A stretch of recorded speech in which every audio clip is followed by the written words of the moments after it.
everybody.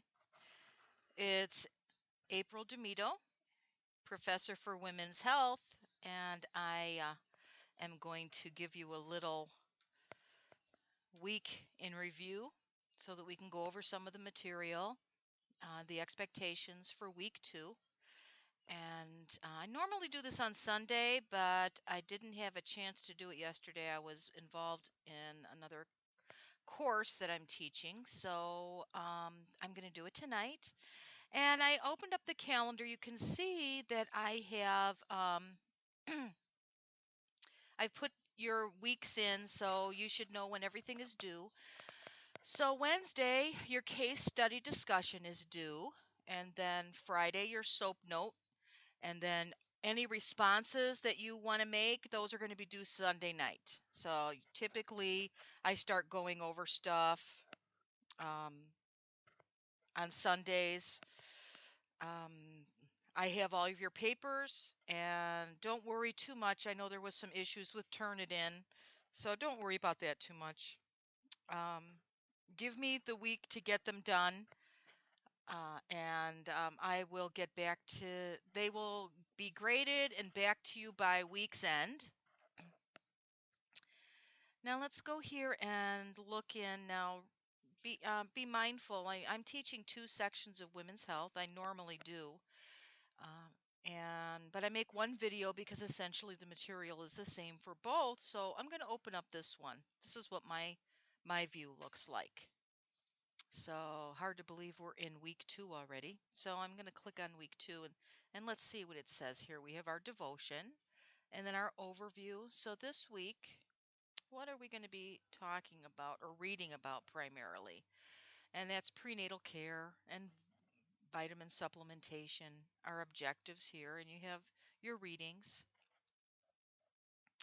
PowerPoint presentations. There's a good video here. It's on an exam. And then we have our case study discussion. So let's open this up.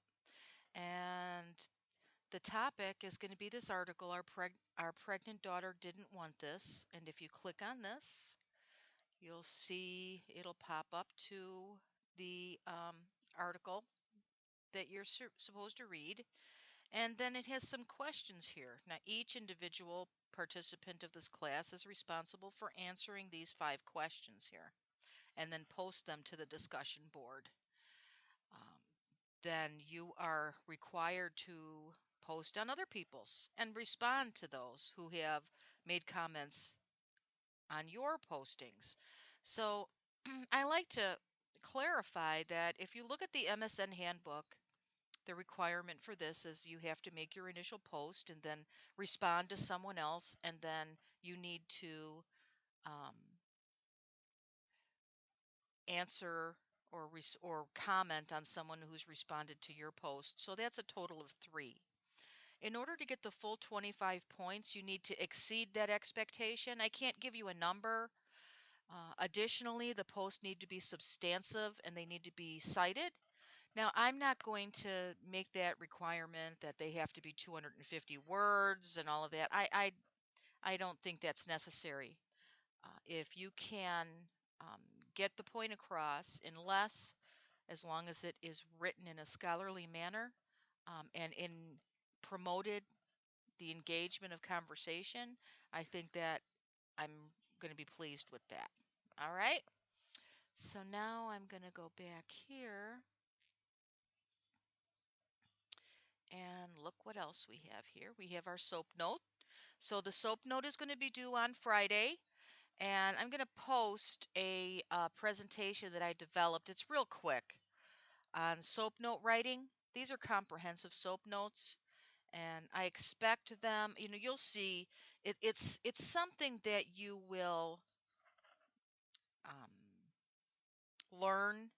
And believe me, the SOAP notes that you turn in the beginning of the semester are not going to be anything like the SOAP notes you turn in at the end of this course. You're definitely going to improve upon them. I don't expect you to be perfect when you're beginning. And again, I'm a new instructor, so we all have our different expectations. So um, it's my goal to teach you what is going to be expected of you once you are complete your training and become nurse practitioners. And this documentation is very important, not only from a standard of care to ensure that you are examining and testing everything that should be done on your patient, but also that documentation will substantiate any potential litigation that may occur in the future. It also substantiates your billing. So you have to have certain components of your documentation complete in order to substantiate coding and billing at a certain level. So if you don't do that, you may be the you may be at risk of being fined. So periodically governing bodies come in and evaluate the documentation of providers to ensure that they are not over coding their charts, um, so that they can bill at an inflated level. So we don't want that to happen. That's one of the reasons um, we're so dedicated to ensuring that you learn how to do these things properly. Now, over the weekend, it took me some time. I did post all of the audio PowerPoints, and they're in course resources. So down here, if you click on the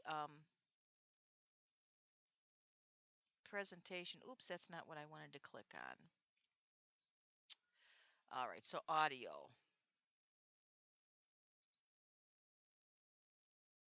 You download the presentation. Okay. And you got to download it or else it's not going to come up properly. So you've got to pull it up down here.